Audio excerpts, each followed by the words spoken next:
माता च पिता त्वमेव, त्वमेव बन्धुश्च सखा त्वमेव, त्वमेव विद्या द्रविणं त्वमेव, त्वमेव सर्वं मम देवदेव, त्वमेव सर्वं मम देवदेव।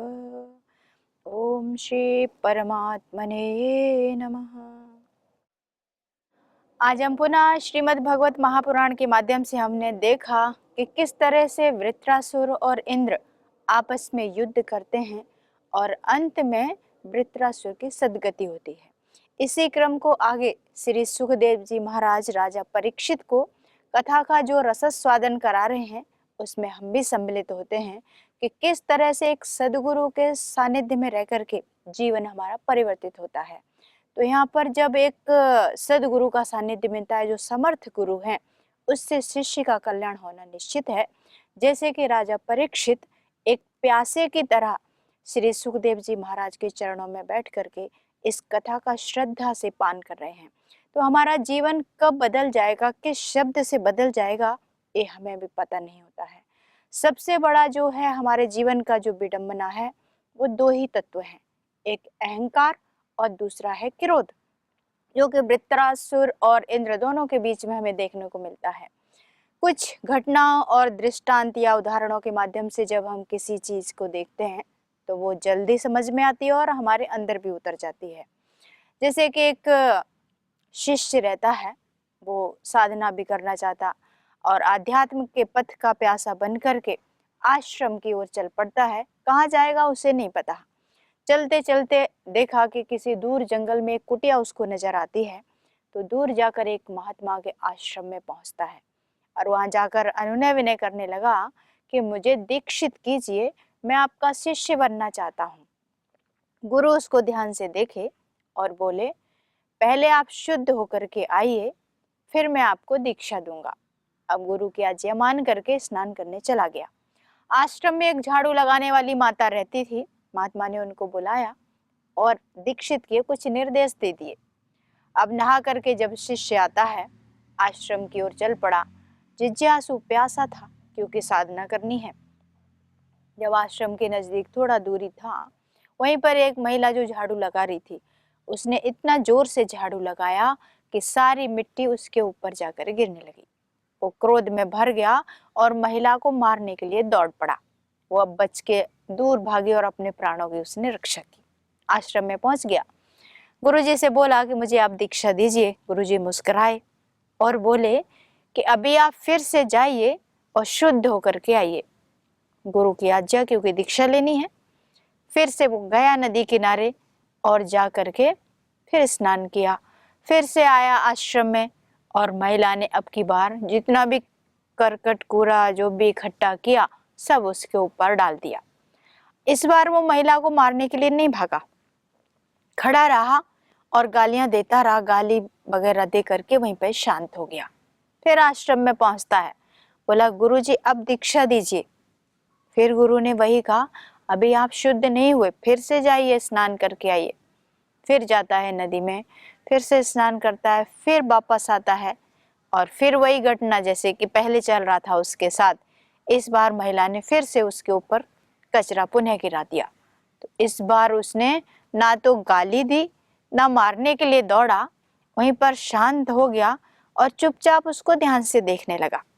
फिर मन में शांति पूर्वक बोला कि मेरे अंदर कितना क्रोध था। अपने आप से वार्तालाप शुरू होगी उसकी कि पहले मैं इसे मारने के लिए दौड़ रहा था, वो मेरा थोड़ा क्रोध शांत हुआ। दूसरी बार जब आया तो गालियां दे करके शांत हो गया। अब ये तीसरी बारी थी, कुछ नहीं बोला और चुपचाप आश्रम में पहुंच जाता है। वहां पर महात्मा भी बैठे हुए थे। बोला गुरुजी आप दीक्षा दीजिए। गुरु ने कहा अब मैं तुझे दीक्षा अवश्य दूंगा, अब आप मेरे सामने बैठ जाओ। कहने का तात्पर्य यही है कि शुद्धि बाहर की नहीं होती। आप 10 बार नहाओ, 11 बार नहाओ, 108 बार कितना भी नहा लो, बाहर की शुद्धि को शुद्ध नहीं कहा गया है। योग दर्शन में भी पतंजलि ऋषि ने बताया है कि शुद्धि 2 प्रकार की होती है, एक आंतरिक शुद्धि और बाहरी शुद्धि। जितनी बाहरी शुद्धि आवश्यक है, जैसे हम कहीं बैठते हैं या जिस स्थान पर आप निवास करते हो, उसके प्रातः उठते ही सबसे पहले हम स्वच्छ करते हैं, झाड़ू लगाएंगे, सफाई करेंगे, धुलाई करेंगे, साफ करेंगे और इस शरीर को भी साफ करते हैं। इस शुद्धि के साथ साथ आंतरिक यानी हमारे वाणी की, विचार की, मन की, अंदर जो विचार चलता है उसकी शुद्धि होना बहुत जरूरी है। कई बार हम बहुत मीठा बोलते हैं, हमारे सानिध्य में आने वाले लोग भी बहुत खुश हो जाते हैं क्योंकि हमारी वाणी में इतना बोलने का सामर्थ्य है। लेकिन आपने बोला बहुत मीठा और जिस व्यक्ति से आप वार्तालाप कर रहे थे उसके प्रति आपके मन में विचार जो वाणी में था वो अंदर नहीं था, क्योंकि जो वाणी में है वही अंदर है। वास्तव में वही व्यक्ति सत्य कहा गया है। कई बार हम बहुत अच्छा बोलते हैं और किसी व्यक्ति के मन में हमारे लिए भी कोई विचार चल रहे होते हैं, लेकिन हम वाणी से भले ही कुछ नहीं बोले, लेकिन जो अंदर विचार था वो उस व्यक्ति तक जरूर पहुंचता है। फिर हम बोलते हैं मैंने तो उसे कुछ कहा नहीं, उस व्यक्ति ने मेरे लिए इतना द्वेष क्यों पाला या वो मेरे प्रति क्यों ठीक से व्यवहार नहीं करता। इसका मुख्य कारण यही है कि जो हम बोलते हैं, जो हम सोचते हैं उसमें जीते नहीं, बोलते कुछ हैं करते कुछ हैं। इसको शुद्धि नहीं कहा गया है। केवल योग दर्शन में ही नहीं, अन्य जितने भी हमारे शास्त्र हैं या जो भी हमारे धार्मिक ग्रंथ हैं, वो चाहे कोई भी हो, रामायण है, भागवत है, अन्य बहुत सारे शास्त्र हैं, सभी ग्रंथों में केवल यही कहा है कि शुद्धि केवल बाहर से नहीं अंदर से होती है। अर्थात हमारे विचार की, हमारी वाणी की, हमारे मन की, इनका होना परम आवश्यक है। आप जैसा बोलते हैं वैसा जीते हैं, फिर किसी को उपदेश करते हैं तो उस व्यक्ति पर आपके जीवन का या आपकी वाणी का, आप जो आचरण करते हैं उसका प्रभाव जरूर पड़ेगा।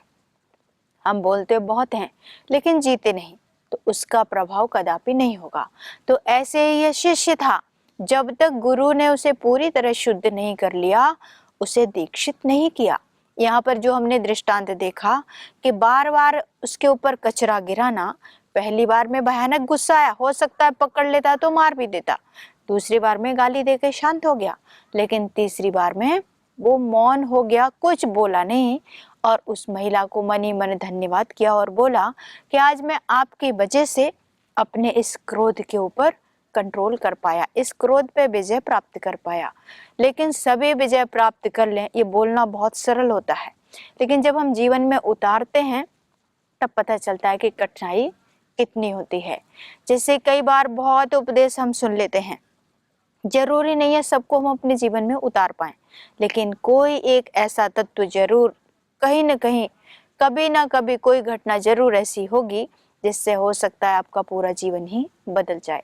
जैसे कि शिष्य का हुआ, तो ज्ञान कहाँ से प्राप्त होगा? किताबों से हो सकता है, गुरु कोई भी हो सकता है, जहाँ से हमें ज्ञान मिले, जहाँ से हमारे जीवन की एक दिशा बदल जाए, वही हमारा गुरु है।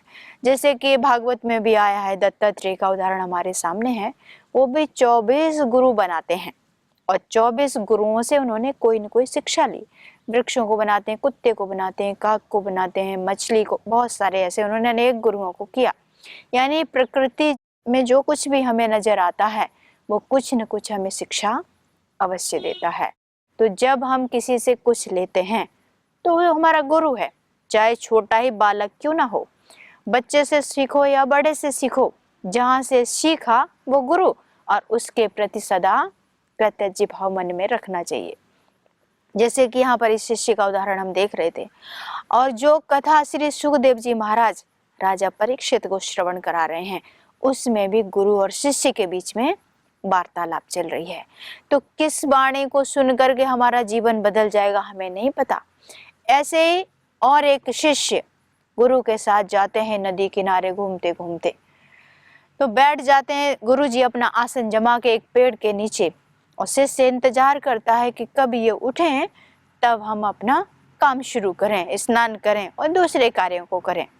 लेकिन आंख बंद करके गुरुजी अपनी साधना में लीन हो गए, क्योंकि भगवान का नाम लेने मात्र से जब हमारे नेत्र बंद हो जाएं, वाणी हमारी गदगद होने लगे, आंखों से अश्रुपात होने लगे, पूरे शरीर में रोमांच होने लगे, तब समझ लेना कि आप अंदर से जाग गए हैं और भगवान की असीम कृपा है।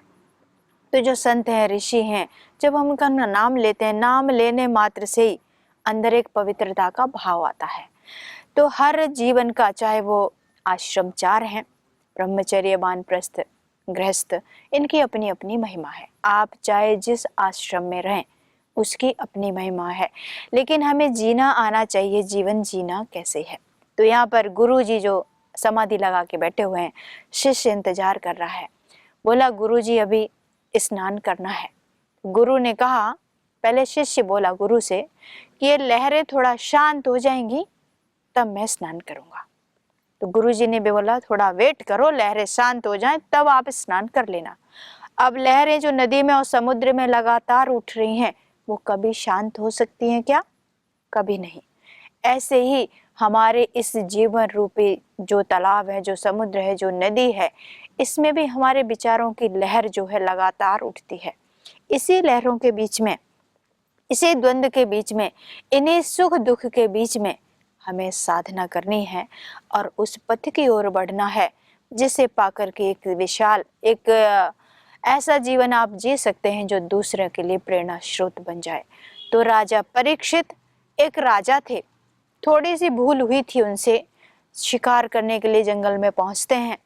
वहां पर एक महात्मा आश्रम में ध्यानस्थ थे, वो ब्रह्मलीन, और इनको परीक्षित को लगा कि वो मुझे देख करके आंखें बंद कर लिया और नाटक कर रहा है। उन्होंने संत का अपमान किया, वहां से उनको श्राप मिला हुआ था। उसी श्राप से मुक्ति कैसे पाएं? क्योंकि 7 ही दिन है सप्ताह में और इनमें से किसी एक दिन हमें इस दुनिया से जाना है। तो राजा परीक्षित इस पहले राजा हुए और एक कंस, 2 व्यक्ति थे जिन्हें पता था कि उनकी मौत कब होनी है। हमें तो ये भी नहीं पता कि इस दुनिया से हम कब जाएंगे। अभी बैठे हैं, हो सकता है जो सांस गई दोबारा वापस लौट के ना आए। उसके बाद भी हमारे जो कार्य हैं, हमारे विचार हैं, हमारा जीवन है, फिर भी परिवर्तित नहीं होता। जबकि राजा परीक्षित, उन्हें पता चल जाता है, ये हम सबको पता है कि जाना तो एक दिन है, लेकिन जाना कब है ये किसी को पता नहीं। इसीलिए जो भी हमारे गुरुजन हैं, महापुरुष हैं, जो हमारे आदर्श रहे हैं, उन्होंने बार बार यही बात कही कि जो भी जीवन आप जीते हो, हर दिन को ऐसे जीना कि आज ये आखिरी दिन है, कल सुबह हो ना हो किसी को पता नहीं। तो ऋषियों की जो बातें हैं, जो शास्त्रों में लिखा गया है, उसे जब हम अपने आचरण में उतार लेते हैं तो हमारा जीवन भी सफल हो जाता है। जैसे कि राजा परीक्षित श्री सुखदेव जी की शरण में बैठ करके इस जीवन से कैसे मुक्त होना है, इसलिए वो बैठे कथा को सुन रहे हैं। तो हम सब परीक्षित हैं। जीवन एक परीक्षा है, खोज कर रहे हैं कि आखिर सत्य क्या है। कोई कुछ खोज रहा है, कोई कुछ, लेकिन खोज सभी रहे हैं। तो उस सत्य की राह पर कोई बिरला ही पहुंचा है, कोई करोड़ों में कोई एक होता है जो उस लक्ष्य तक पहुंचता है। जिसके अंदर वास्तव में प्यास है, रास्ता कहीं न कहीं मिल ही जाता है। जैसे कि राजा परीक्षित को मिला, वो भी गंगा तट पे निकल गए थे कि कौन ऐसा महापुरुष होगा जो 7 दिन में मेरा उद्धार कर देगा। लेकिन देखा जाए तो कोई भी नहीं मिला, वो निराश होकर बैठ जाते हैं। भगवान अपने भक्त की रक्षा सदा करते हैं, किसी न किसी रूप में किसी न किसी को हमारे पास जरूर भेज देते हैं। जैसे कि सुखदेव जी महाराज, अवधूत अवस्था थी उनकी और वो निकल पड़ते हैं जंगल की ओर, चलते चलते नदी किनारे पहुंचते हैं। लोग पत्थर भी मार रहे हैं उनको, लेकिन किसी को नहीं पता, क्योंकि भगवान के भक्तों की एक अपनी मस्ती होती है, उसे पहचानना बड़ा कठिन है। गीता में पूछा है कि स्थित प्रज्ञ जो होता है उसकी भाषा क्या है, तो भगवान श्री कृष्ण युद्ध मैदान में गीता का पाठ पढ़ा रहे हैं। कहने का मतलब यही है कि जब हम सद्विचारों को सुनते हैं, ऐसे लोगों के सानिध्य में रहते हैं जिनका हर पल हर श्वास उस विराट के गुणों को गाने से थकती नहीं, तो ऐसे लोगों का सानिध्य मिलने से ही हमारे जीवन का उद्धार हो सकता है। तो जीवन में जैसे लहरें उठी हैं समुद्र की तरह, उनके शांत होने का इंतजार मत करना, उन लहरों के बीच में ही उस परम पिता के गुणों का गान करते रहना। आज नहीं तो कल आपके जीवन की दिशा दशा दोनों बदल जाएगी। जैसे कि यहाँ पर इंद्र के पास देवता सभी जाते हैं, वो पहले ही उनके वृत्रासुर के भाई विश्वरूप का वध कर चुका था, वो भगवान के परम भक्त, और जब भक्त के पास कोई जाता है या कोई सद्पुरुष है, उसकी शरण में कोई दुखी आया, उसका हृदय पिघल ही जाता है। जैसे संत का हृदय कैसे कहा गया है, संत हृदय नवनीत समाना। संत का हृदय जो होता है एक मक्खन की तरह होता है। दूसरे के दुख में देख करके जो दुखी हो जाए, वास्तव में वही सन्यासी है। कोई वेशभूषा एक मात्र निश्चित करके कहीं ये साधु है, तो ऐसा भी नहीं। एक हर अपनी एक होती है वेशभूषा भी, लेकिन जिस व्यक्ति की विचारधारा, जिसकी सोच संत वृत्ति जैसी है, वास्तव में वो साधु है। जैसे वृत्रासुर का हमने कल दृष्टांत हम देख रहे थे, उसमें वो युद्ध भूमि में तो खड़ा हुआ है। इंद्र पर अगर वो चाहता तो उसी समय प्रहार करता, जब उसने उसके हाथी को प्रहार करके मतलब बेहोशी की अवस्था में चला गया। चाहते तो उसी समय वृत्रासुर इंद्र के ऊपर अटैक करके उन्हें मार सकते थे, लेकिन नहीं। जो वास्तव में योद्धा होते हैं, जो वीर होते हैं, वे युद्ध की रणभूमि की जो नियमावली है उसके अनुसार ही जीवन जीते हैं। तो प्रकृति का अपना नियम है। ऐसे ही साधारण जीवन में भी हम देखते हैं, जब हम प्रकृति के नियमों के अनुसार जीवन जीते हैं तो हमारा पूरे जीवन का रूपांतरण हो जाता है। और उसके विपरीत जब हम जाते हैं तो अनेक ऐसी बाधाएं हमारे जीवन में आती हैं कि हमें कोई ना कोई कष्ट होता ही है। प्रकृति के अपने नियम हैं, जैसे हम प्रतिदिन देखते भी हैं। सूर्य का अपना नियम है, पृथ्वी का अपना नियम है, वो अपने धुरी पर निरंतर चक्कर लगा रही है और सूर्य भी प्रतिदिन उसी गति के साथ चलायमान है, कभी किसी दिशा में, कभी किसी दिशा में। ऐसे हमारा जीवन भी क्षण क्षण करके ह्रास हो रहा है। अभी आप जैसे दिख रहे हैं, थोड़ी देर के बाद वैसे नहीं दिखेंगे, और थोड़ी देर पहले जैसे दिख रहे थे, कुछ क्षण के बाद वैसे भी नहीं दिखेंगे। यानी जैसे प्रातःकाल आप उठेंगे, सुबह में उठते हैं, आईने के सामने खड़े हो जाते हैं, हम अपने आप को देखते हैं, लेकिन जैसे सुबह दिख रहे थे, थोड़ी देर बाद, 1 घंटे बाद वैसे नहीं दिखेंगे। फिर आप मुंह धुलेंगे। इससे यही पता है कि हमारा जो शरीर है उसका भी क्षण क्षण ह्रास हो रहा है। तो जब हमारा जीवन क्षण क्षण जा रहा है, हमें पता है, उसके बाद भी हम वो कर्म नहीं करते जो हमें करना चाहिए। अगर आपको मनुष्य जन्म मिला है तो ये छोटा लक्ष्य नहीं, मनुष्य जन्म मिला और प्रभु चर्चा भी आपको सुनने को मिली, ये जीवन का सौभाग्य है। बिना सत्संग के हमें विवेक नहीं हो सकता। रामायण में भी भगवान ने कहा कि बिनु सत्संग विवेक न होई और राम कृपा बिन सुलभ न सोई। जो राम की शरण में गया, और सत्संग भी प्रभु कृपा से ही मिलता है। कई बार सत्संग में हम गए, सब कुछ सुना, लेकिन जो जीवन में उतारना था वो उतारा ही नहीं। और सुन करके जब अपने घर वापस लौटे, कहाँ गए थे? सत्संग में गए थे। बहुत प्रसन्नता है, क्योंकि अच्छी चीजें सुनने को मिली और जीवन में भी धारण किया। लेकिन किसी ने पूछ लिया कि सत्संग बहुत अच्छा था, कोई ऐसी 2-4 बातें बताइए कि हमारा जीवन भी बदल जाए। अब ये बात मत पूछो कि सत्संग में क्या हुआ, सत्संग तो बहुत अच्छा था। इसका मतलब हमने ध्यान से नहीं सुना। जरूरी नहीं जो बोला जा रहा है वो सब आप अपने जीवन में उतार लें, लेकिन कोई एक ऐसी बात ना जाने कब आपके जीवन को बदल दे।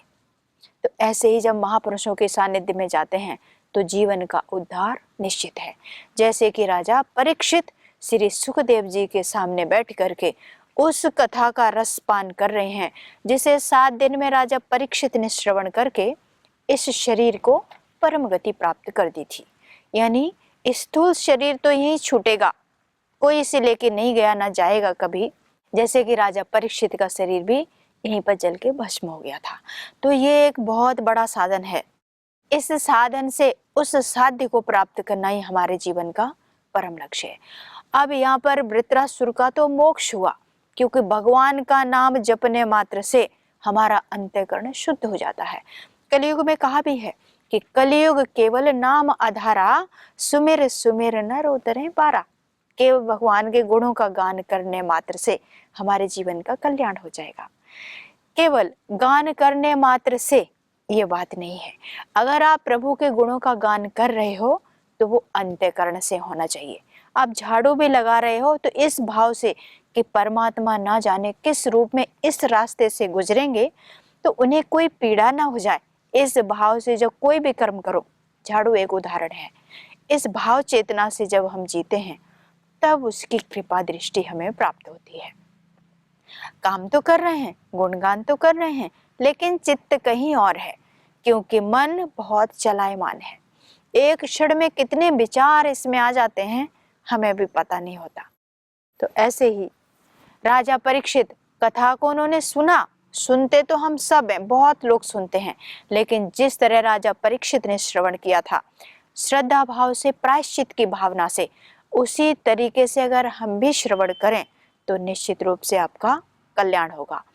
इंद्र ने पहले विश्व रूप का वध किया जो कि भगवान के परम भक्त, अब एक भगवान के भक्त की जिसने हत्या कर दी तो उस पर वही हत्या का पाप लगेगा जो एक ब्रह्मा या किसी गुरु का अपराध करने का होता है। ब्रह्मा हत्या कहा है इसको। अब दूसरा है वृत्रासुर। अब वृत्रासुर का उन्होंने वध तो कर दिया, सारे लोगों के, तीनों लोकांतर के जितने देवता, ऋषि, असुर, गंधर्व, राक्षस सब प्रसन्न चित्त होकर के अपने अपने लौट गए कि वृत्रासुर का अंत हो गया। क्या मर गया वृत्रासुर? नहीं। ये रावण भी मरा, भगवान श्री राम आए, ऐसी कथा हम सुनते भी हैं, लेकिन ये रावण सदा जिंदा है। रावण कोई व्यक्ति नहीं, कोई वेशभूषा नहीं, कोई एक स्ट्रक्चर नहीं, रावण हमारी सोच है, हमारा विचार है। सबसे बड़ा जो खेल है वो इस दुनिया में विचार का ही है। आपकी चित्त की जो विचारधारा है उसका है। एक विचार छोटा सा हो सकता है आपके जीवन को धराशायी कर दे, और एक बड़ी सोच, एक बड़ा विचार आपके जीवन को विराट रूप भी दे सकता है। उदाहरण के लिए श्रद्धेय स्वामी जी हमारे साक्षात उदाहरण सामने हैं।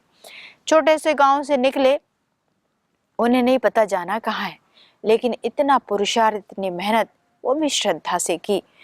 इस भाव से नहीं कि मैं एक श्रेष्ठ जीवन जीऊंगा तो केवल अपने लिए नहीं, इस राष्ट्र के कल्याण की भावना से। यानी जब हमारा संकल्प पवित्र होता है, शिव होता है, तो उसमें अनेक ऐसी दैवी शक्तियां, चाहे वो आसुरी शक्ति हो या दैवी शक्ति हो, हमारा मार्ग प्रशस्त करते हैं और एक बड़े लक्ष्य को प्राप्त करने के लिए वो सहायक बन जाते हैं, जैसे कि श्रद्धेय गुरुवर का हमारे उदाहरण सामने है। ऐसे ही जब इंद्र ने वृत्रासुर का वध कर दिया तो उसको तो परम गति प्राप्त हुई, लेकिन इंद्र है वो शांत नहीं। सभी तो वापस लौट गए, ब्रह्मा भी चले गए और शंकर भी चले गए, फिर अंत में इंद्र भी वापस लौट जाते हैं। लेकिन वृत्रासुर का जो अंत हुआ उससे उनका चित्त बहुत दुखी था। अब परीक्षित के मन में प्रश्न आया कि भगवान वो तो राक्षस था, उसे मारकर इंद्र को प्रसन्न होना चाहिए था, लेकिन इंद्र को कोई प्रसन्नता नहीं हुई। आखिर क्यों? सामान्य तौर पर इंद्र ने तो एक बड़े लेवल पर यह काम किया, हम अपने छोटे से जीवन से भी देख सकते हैं। हमारे मन में केवल विचार मात्र आया है कि उस व्यक्ति का वध करना है या उस व्यक्ति को किसी न किसी रूप में हमें चोट पहुंचानी है। इससे क्या होगा? हमारे जीवन में खुशियां नहीं आएंगी। आप देखना, कोई गलत विचार आए तो आपका चेहरे का हाव भाव, आपके अंदर की जो विचारधारा थी वो सब बदल जाती है गलत विचार आने मात्र से। ऐसे ही कोई अच्छी सोच आई मन में, मान लो कोई अतिथि आने वाले हैं घर में, उनके स्वागत की जब हम तैयारियां करते हैं बड़ी प्रसन्नता से, उनके स्वागत के लिए पुष्प भी लाएंगे, चंदन रोली सब तैयार करेंगे, तो आपके मन में प्रसन्नता है। क्यों? क्योंकि मैं सामने वाले के स्वागत के लिए ये सब कर रहा हूँ। तो कहने का मतलब यही है कि जब हम किसी के लिए अच्छा विचार रख करके कोई कर्म करते हैं तो चित्त प्रसन्न हो जाता है, और जब गलत भाव मन में आता है कि इसको हानि पहुंचानी है तो उससे ना तो उसका कल्याण होना, उसका तो बुरा होना ही है, लेकिन आप भी खुश नहीं हो सकते।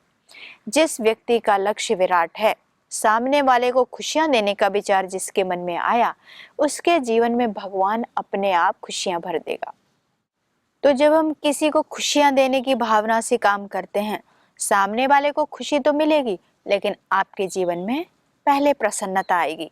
जैसे हमारे हाथ में गुलाब है, उसकी जो सुगंधी है, जिसको हम देने के लिए गुलाब तोड़ के लाए, उस व्यक्ति को तो बाद में मिलने वाला है। आपके हाथ में वो फूल पहले आ गया। तो ऐसे जो भी आप कर्म करते हैं उसका डबल गुना होकर के आपको मिलने वाला है। क्यों? प्रकृति का नियम है। खेत में किसान ने कोई बीज बोया, एक ही बीज बोया था, लेकिन वो कई गुना होकर के हमें वापस मिलता है। क्यों? क्योंकि प्रकृति का नियम है। जो दिया, चाहे वो अच्छा बीज हो या चाहे खराब बीज हो, उसका कई गुना होकर के वापस आएगा, यानी कर्म रूपी बीज। तो यहाँ पर दूसरे को प्रसन्नता देने की बात है। जैसे कि इंद्र का प्रश्न है, इंद्र ने वध तो कर दिया, उसकी तो सदगति हुई, लेकिन इंद्र का चित्त व्यथित हो गया, दुखी हो गया। तो यहाँ पर श्री सुखदेव जी महाराज राजा परीक्षित को उसके प्रश्न का समाधान करें उससे पहले वो यही बताते हैं कि जब हम किसी के हित की सोचेंगे तो आपका हित होगा।